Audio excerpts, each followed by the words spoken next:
À l'époque où mon fils, un de mes fils, qui aimait le Seigneur, mais à cette époque, il n'en était pas encore tout fou. Il l'aimait bien, mais juste ce qu'il fallait.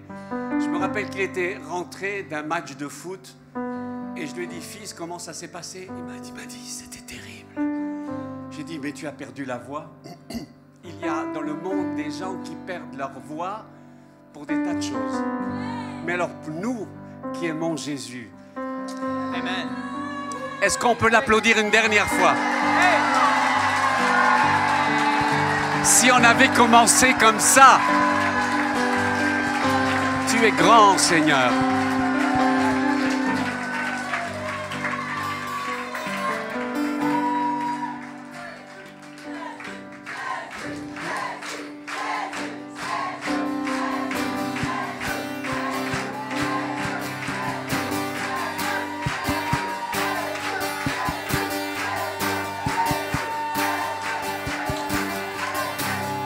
Et sans perdre le contrôle de la situation, on va chanter le chant.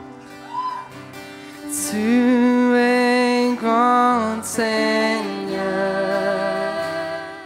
C'est un honneur et c'est un privilège que d'être ici, surtout avec des hommes, des femmes, des jeunes, des anciens qui aiment le Seigneur et qui sont assoiffés de voir la présence de Dieu se manifester. La première des choses que j'aimerais partager, qui n'est pas le thème que je vais développer dans un instant, mais pendant la prière, c'est venu très très fort. Je vous invite juste un instant, je vais lire un ou deux versets dans le premier livre des Rois, au chapitre 17, pour transmettre le message de Dieu en Israël. Dieu prépare un homme. Il s'appelle Élie. Il y a un message et un messager. Et il y a quelqu'un ou quelques-uns qui doivent entendre ce message. Élie est l'homme de la situation. Il est littéralement la personnification du désir, de la pensée, de délivrer, pas seulement un homme, pas seulement une femme, pas seulement une famille, mais littéralement une nation entière. La raison, c'est que l'objectif de Dieu, c'est que cette nation devienne lumière pour toutes les nations. C'est son intention, c'est son projet. Et l'intention de Satan, c'est de détruire Israël, un homme, une femme, une famille. Pas parce que l'homme est intéressant, pas parce que la famille est intéressante. C'est parce que c'est une création de Dieu. Et le problème que Satan a, c'est pas avec nous, on n'est pas si intéressant que ça. C'est que nous sommes des créations de Dieu. Et il a un contentieux avec Dieu qu'il veut traiter. Son objectif, c'est de pourrir et de détruire de mille et une manières, dans ses stratégies horribles, il va tenter de détruire une nation complète. Et il est presque arrivé, en réussissant, à faire monter une femme qui deviendra celle qui va pourrir la nation d'Israël. En l'occurrence, c'est une sorcière, reine de sorcières. Une Jézabel. Et son objectif à Jézabel, c'est de détruire la vraie foi du vrai Dieu en Israël. Ses stratégies, c'est de détruire les prophètes.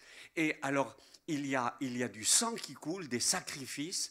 Elle va établir une culture littéralement diabolique. Mais Dieu a une arme. Et son arme, c'est un homme. C'est un homme soumis aux mêmes tentations, à la même fragilité que chacun de nous. Mais quand Dieu appelle un homme, il le prépare. Et c'est dans cette circonstance, et nous pourrons l'étendre à la réalité, et je veux le dire, parce c'est un message pour l'Église ici. Dieu veut préparer des messagers pour transmettre un message à ce monde infecté, sali, pourri, mais que Dieu aime. Et Dieu n'a que nous.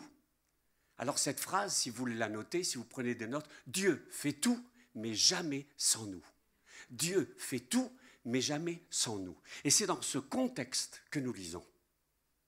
Élie, le Tishbite, un des habitants de Galade, dit à Akab, « Par Yahvé vivant, le Dieu d'Israël que je sers, il n'y aura ces années-ci ni rosée, ni pluie, sauf à mon commandement. » D'autres traductions, c'est « l'Éternel devant qui je me tiens » ou « devant qui je me tiens dans sa présence ». C'est un homme pas seulement qui expérimentait occasionnellement des visitations, c'était un homme qui avait un style de vie constamment dans la présence de Dieu. Et après cette annonce, c'est une annonce de jugement. Ce n'est pas une annonce et maintenant Dieu déclare « je vais te bénir ». Dieu dit « je ferme le ciel » parce que les jugements de Dieu, quelquefois, nous approchent peu à peu du cœur d'amour de Dieu. Et l'homme de Dieu, le messager de Dieu, au verset 2, reçoit une autre parole. La parole de Yahvé lui fut adressée en ces termes, « Va-t'en d'ici, dirige-toi vers l'Orient et cache-toi au torrent de Kérit qui est à l'est du Jourdain. » Souvent, nous pensons en termes de messagers ou de messagères que Dieu nous appelle à bénir les autres. Et c'est juste, c'est vrai. Mais on oublie que quand on est dans le service de Dieu, Dieu ne s'occupe pas seulement de bénir les autres au travers de nos vies, mais il traite de nos vies, dans nos vies, en même temps qu'il s'occupe de bénir les autres. Et c'est la raison pour laquelle on se trouve dans une situation surprenante. Le messager, le prophète, celui qui doit parler, est appelé par Dieu à se taire. Parce que le ministère ne commence pas sur la plateforme. Ça ne commence pas sous les projecteurs. Jamais, jamais, jamais. La louange, j'espère, pour ceux qui conduisent la louange, ça commence jamais sur une plateforme, en faisant des répétitions, en étant soudain comme ça, sous les projecteurs, au risque du showman. Le danger, c'est celui-là, c'est que si la louange, le chant, la prière, l'adoration, le service, le ministère commence sous les projecteurs, tôt ou tard, tu vas finir avec des éclaboussures de sang contre le mur, fini. On a vu tout au long des années ces étoiles filantes, pleines de dons, pleines de richesses, pleines d'abondance, qui ne durent qu'un temps. Pourquoi ? Parce que Dieu nous forme dans le silence. L'exemple de Jésus, 30 années de préparation, 3 ans de ministère et 2000 ans d'intercession. Les choses ont changé maintenant. 3 mois d'école biblique, 30 années de ministère et 20 minutes de prière quand on peut. Les choses ont bien changé. Et c'est ce qui devient grave. Tout commence dans le silence. Tout commence dans le secret. 30 années de silence pour un ministère comme un Dieu incarné, le Dieu incarné. Pour 3 ans de ministère, je comprends qu'à la fin de son ministère, quand il dit à ses disciples « Je dois partir », je comprends qu'ils étaient tellement tristes. Ils avaient tout avec eux. Ils avaient délivrance avec eux. Ils avaient guérison avec eux. Ils avaient multiplication avec eux. Ils avaient réponse avec eux. Ils avaient sagesse avec eux. Ils avaient tout avec eux. Et voilà que Jésus leur dit « Je m'en vais. Et il est avantageux que je m'en aille. Si je ne m'en vais pas, le Saint-Esprit ne pourra pas venir. » 40 ans de silence pour Moïse. 3 ans, Paul est parti dans le désert pour évaluer sa théologie.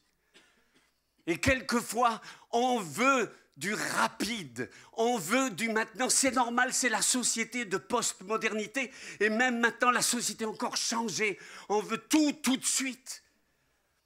Une prédication ne se prédique pas du haut du pupitre. C'est dans le silence de la communion. Et c'est ce que le messager doit apprendre. Il y a des silences terribles. Il y a des lieux que Dieu nous emmène et ce sont les déserts. Personne n'aime le désert. C'est pas Cancun, c'est pas le sable blanc. C'est l'endroit où Dieu nous attire pour parler à notre cœur. Le silence fait peur, mais c'est le meilleur moyen pour nous aider dans notre vie. Et c'était le meilleur moyen pour préparer Élie au ministère de délivrance qu'il allait vivre peu de temps après dans la confrontation avec les sorciers de Baal et d'Astarté. C'est la première chose que je voulais partager avec vous. N'aie pas peur du silence, parce que c'est les meilleurs endroits où Dieu prépare nos cœurs. La louange doit se préparer avant. Ça se sent. Il n'y a rien de pire que de demander dans une église « Est-ce que tu veux bien conduire la prière ?» Et que ces personnes qui ne prient jamais, qu'on ne voit jamais aux réunions de prière, soudain on les voit prier, même encourager les autres à prier. Ah! C'est terrible! Ça serait terrible de rencontrer des gens qui conduisent la louange et qui conduisent la louange simplement parce qu'on leur met une guitare dans les mains sur une plateforme. C'est dommage. Au fond, ça flairait le fruit de personnes qui aiment le Seigneur. Et c'est ça ce qui nous fait bouger le cœur. On est dans un monde où on ne veut pas de l'artificiel. Dieu veut préparer un peuple prêt à confronter les puissances des ténèbres. En faisant bien attention de ne pas se tromper et de ne pas diaboliser qui que ce soit et de ne pas chercher le diable chez quelqu'un. Il y a des gens, ils ont le don de voir toujours le diable chez quelqu'un. Les vrais serviteurs de Dieu voient l'ennemi et voient le Seigneur. Il ne voit pas que le défaut, il voit aussi les qualités. Ézéchiel, quand il a vu cette vallée d'ossements desséchés, le vrai prophète est défini dans le sens qu'il n'a pas vu seulement les ossements desséchés. Il y a des gens qui voient que le négatif partout, tout le temps. Le vrai prophète de Dieu, il voit aussi cette armée qui se lève. Une armée qui se lève pour combattre dans le même chapitre. Père, merci pour ta parole merveilleuse, ta parole qui est claire, ta parole qui conforte, réconforte, console. Seigneur, merci parce que toute la parole, tout ce dont nous avons besoin se trouve dans la Bible. Seigneur, la vérité est dans la Bible, dans le livre, et on veut te dire merci. Merci. On a là dans le livre suffisamment pour te connaître, pour connaître tes voies et pour découvrir ta volonté, découvrir aussi notre identité dans ta présence. Dans le nom de Jésus. Amen. Le texte, c'est 2 Samuel, chapitre 11, du verset 1 au verset 5. L'année suivante, au temps où les rois se mettaient en campagne, David envoya Joab avec ses serviteurs et tout Israël pour détruire les fils d'Ammon et pour assiéger Rabat. Mais David resta à Jérusalem. Un soir, David se leva de sa couche et comme il se promenait sur le toit de la maison royale, il aperçut de là une femme qui se baignait et qui était très belle de figure.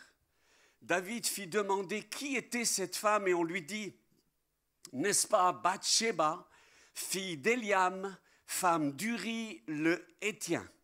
Et David envoya des gens pour la chercher. Elle vint vers lui et il coucha avec elle. Après s'être purifiée de sa souillure, elle retourna dans sa maison. Cette femme devint enceinte et elle fit dire à David, « Je suis enceinte. » Alors David expédia cet ordre à Joab, « Envoie-moi Uri le Héthien. » Et Joab envoya Uri à David.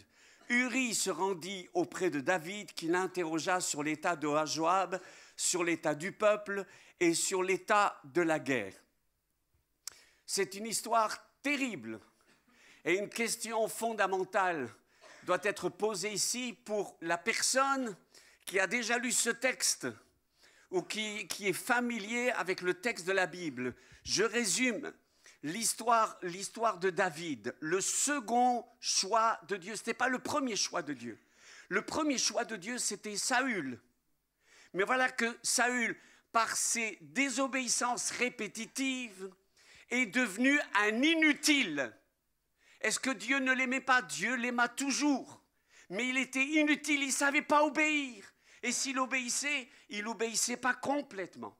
Alors Dieu, après avoir vu cet inutile, s'est détourné pour chercher quelqu'un qui est utile. Et il va choisir David, un jeune qui avait un style de vie, un amour fou pour le Seigneur, un passionné, un chanteur, un louangeur, un adorateur, etc. Et un compositeur, un homme plein de feu, plein de flammes.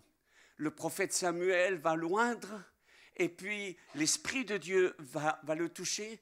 Et il y a deux événements marquants dans la vie de David. La première, c'est son combat avec Goliath, qui va être littéralement détruit. Un énorme soldat qui va être détruit par un jeune David.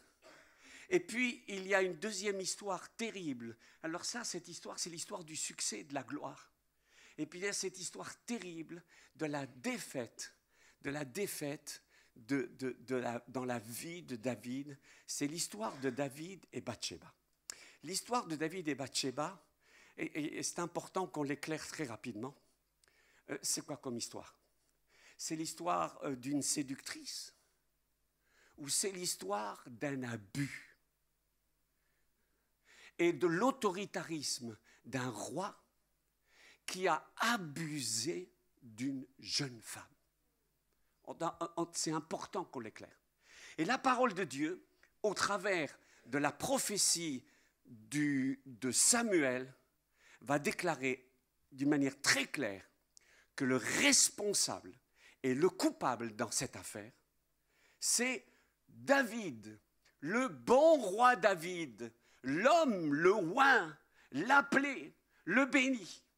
Comme quoi, on peut être capable de choses extraordinaires et si on ne fait pas attention, terminer par un comportement lamentable. C'est cette histoire. C'est l'histoire moche, horrible d'un abus. Il y a une semaine, j'étais en train de méditer, une semaine et demie, j'étais en train de méditer sur ce texte. Quand, jour après jour, heure après heure, sur RTL, Le Figaro, Le Point, à la radio, à la télé, tout le temps, on entendait l'histoire de Weinstein.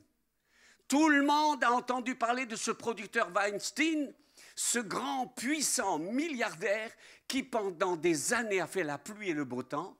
Et un jour, enfin, quelqu'un a parlé. Et tout doucement, les gens, d'autres femmes ont parlé, et d'autres femmes ont parlé. Et des États-Unis, en Angleterre, en France et dans d'autres pays, il y a des gens qui, enfin, ont mis à la lumière cette situation. Alors, je ne vais pas être long. J'ai dit, et je l'ai promis, la fâcheuse tendance des prédicateurs. L'histoire d'un abus et d'un viol. Il n'y a pas de fleurs, il n'y a pas de bonbons, il n'y a pas une soirée en chandelle, il n'y a même pas une invitation au cinéma, rien. On résume l'histoire. il a vu, il a convoitu, il a couchu et il a tué. C'est clair, c'est ramassé, mais c'est précis. C'est l'histoire d'un homme oint qui n'était pas à sa place, qui n'était pas dans l'onction de la place que Dieu accorde quand on est obéissant. Parce que Dieu répand toujours une grâce et une onction simplement à l'endroit où Dieu nous appelle. Il ne faut jamais jouer au malin.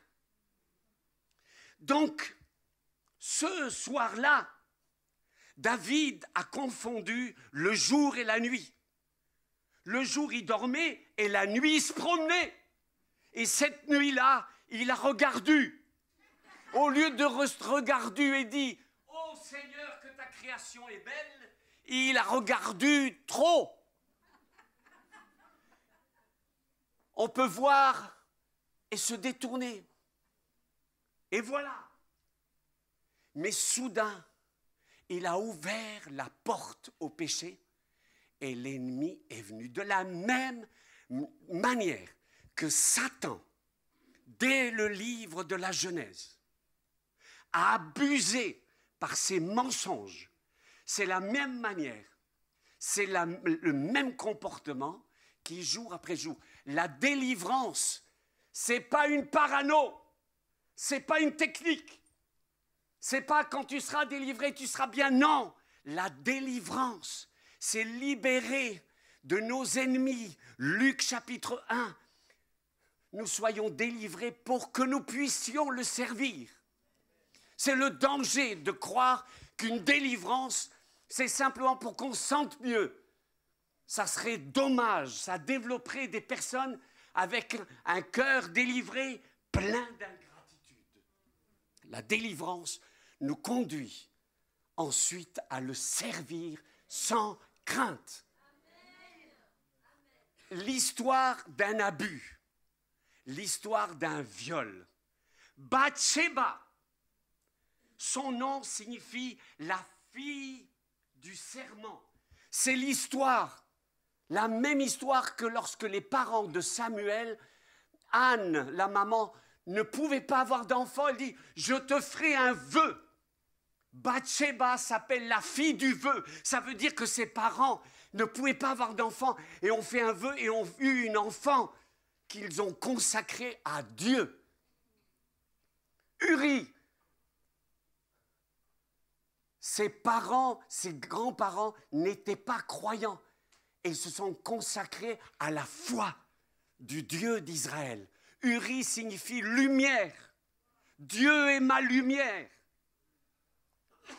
Uri et Bathsheba. Bathsheba, son grand-père s'appelle Achitophel, un des hommes les plus sages et conseillers de David. Uri, c'était l'homme qui servait. Et Bathsheba, quand on lui dit « viens », c'est pas seulement au roi qu'elle vient. Elle vient à celui qui est le héros de la nation, le héros de son père, le héros de son mari. La figure d'autorité, c'est terrible. Les plus grands viols ont lieu souvent dans les familles où le père ou celui qui a une autorité exerce un pouvoir. Et quand enfin il a eu ce qu'il voulait, lui il était chaud et elle était froide. Lui était impatient et elle était dans l'attente qui allait se passer. Elle a été littéralement détruite. Elle était la femme d'un homme. Elle est devenue plus tard la femme d'un homme qui possédait de nombreuses femmes pour finir dans un harem. C'était pas la première. Je ne prends pas le texte. C'était plus que la 10e. C'est l'horreur de l'abus qui continue en trahison, finit en solitude, se développe en amertume. C'est être le jouet. Mais le pire de l'histoire, quand les années s'écoulent et que son enfant meurt à cause du jugement de Dieu, quand le prophète viendra, elle découvrira avec horreur devant la face d'Israël que celui qui l'a mariée est l'assassin de son mari. C'est moche. Tout abus est horrible et tout abus a des conséquences terrifiantes. La vie du roi David ne sera plus la même. Alors, tout le monde savait, parce qu'il y avait une histoire et un passé. Parce que la même mère de David, c'était une prostituée, elle s'appelait Rahab. Et c'est intéressant que dans la vie de David, parce que ce problème n'a pas été traité, parce que cette horreur et ce péché a ouvert la porte à l'ennemi, alors l'ennemi a frappé. Et il y a une hérédité qui a pesé. Un de ses fils a violé ses concubines. Absalom a violé les concubines de David aux yeux de tous. L'autre frère a violé sa demi-sœur, la demi-sœur d'Absalom. Salomon, on le sait tous, est devenu, parce que l'ennemi aussi a eu des droits et s'est infiltré, a eu aussi des femmes qui l'ont perdu. Ça fait 39 ans que je suis marié, 44 ans que je connais mon épouse. Ma femme a des changements hormonaux 8 fois par jour. Ça veut dire que j'ai 8 femmes à la maison. Elles se transforment, vous imaginez Salomon, 1000. Avec 8 changements hormonaux, ah!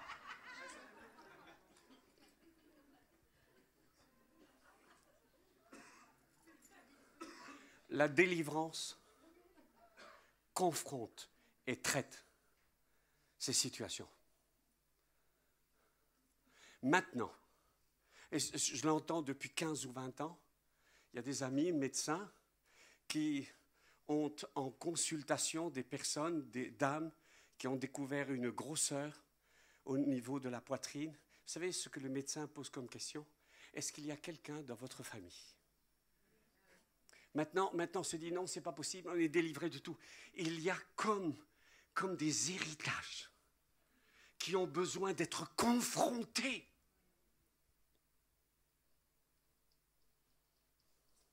La délivrance n'est pas un coup de baguette magique. Et lorsque l'apôtre Paul écrit aux Éphésiens, il va dire ceci. Éphésiens, chapitre 5. Je vous donnerai le verset plus tard. Il ne parle pas des païens. Ne donnez pas accès au diable. Je crois que c'est 5, 24, ou 26, ou 27, 28. Alors c'est à ce moment-là que vous devriez feuilleter votre Bible et dire, on va voir, comme les chrétiens de Béret. 27, merci beaucoup. Ne donnez pas accès au diable, littéralement en grec. Ne donnez pas topos, ne donnez pas un endroit géographique, ne donnez pas un lieu d'accès, ne lui permettez pas d'entrer, ne lui permettez pas de s'infiltrer. Mais comment il va s'infiltrer? Comme un film de peur et soudain, ah non, pas du tout. Matthieu chapitre 17. Quand Jésus explique le chemin de la croix, qu'il est le Messie et le roi, mais c'est un roi serviteur, souffrant. Soudain, un de ses disciples, Pierre, le prend à part et lui dit, dans traduction du vieux français, « Oh, ne nie !» Non, pas du tout. Quand des fois on se prend plus sage que Dieu, soudain, Jésus se retourne et le regarde et lui dit ceci, « Arrière de moi, Satan ». Et je l'ai dit en douceur. Parce que le ton de Jésus était beaucoup plus fort. « Arrière de moi, Satan ». De là, on apprend 2 choses. La première, tu peux être utilisé par Dieu en recevant des révélations de Dieu, mais fais attention. Tu peux être aussi utilisé par le diable. Et de temps en temps, on a besoin d'être corrigé. Abusé. J'ai vécu une partie de mon ministère sous le joug d'un traumatisme épouvantable. Quand j'avais 17 ans, j'étais formé dans une formation catholique où pendant plusieurs années, on m'a invité à réfléchir, être attentif au monde. On préparait les jeunes comme moi à des positions politiques, syndicales, etc., etc. Mais ce qui, soudain, a provoqué un choc traumatique dans ma vie, c'est à 17 ans, j'étais innocent. J'étais innocent, j'étais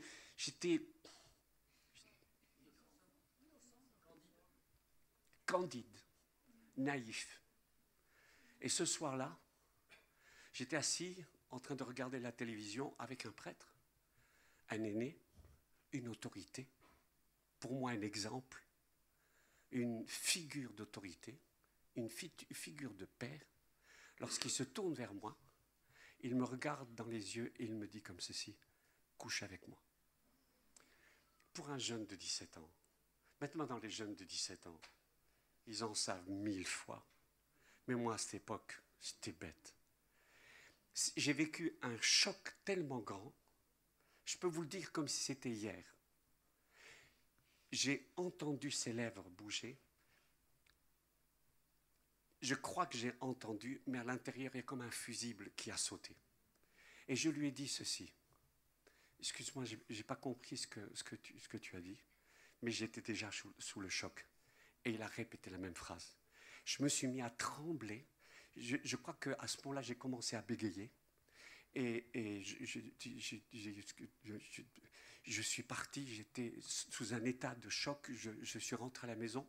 Je n'ai jamais dit ceci jusqu'à il y a 10 ou 15 ans, quand j'ai pu en parler ouvertement.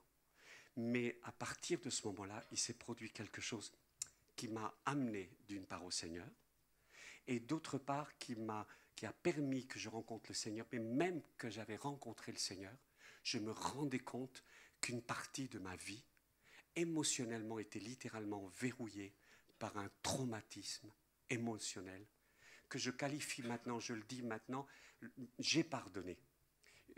Dans sa grâce, Dieu a fait une libération.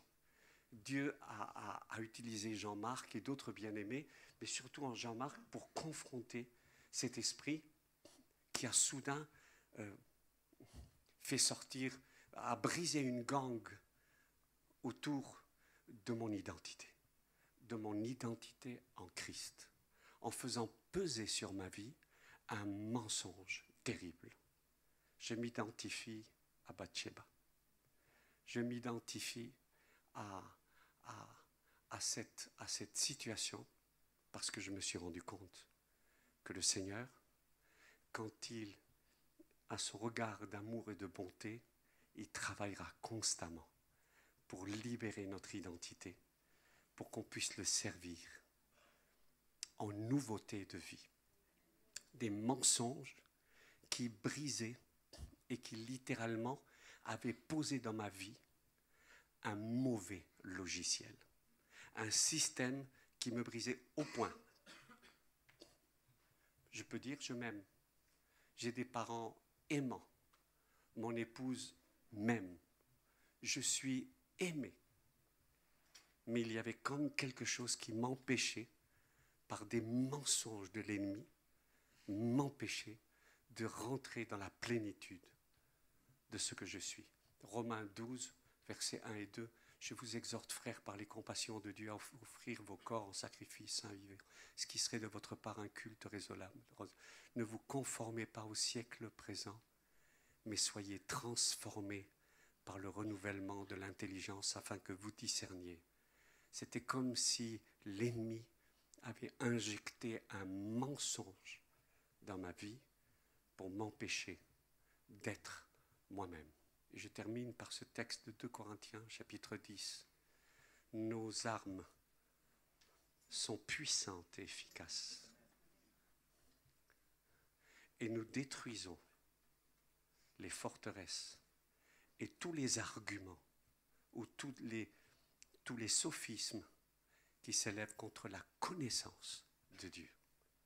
C'est les deux textes majeurs du Nouveau Testament concernant le combat spirituel, 2 Corinthiens chapitre 10, 4 à 6, et Éphésiens chapitre 6.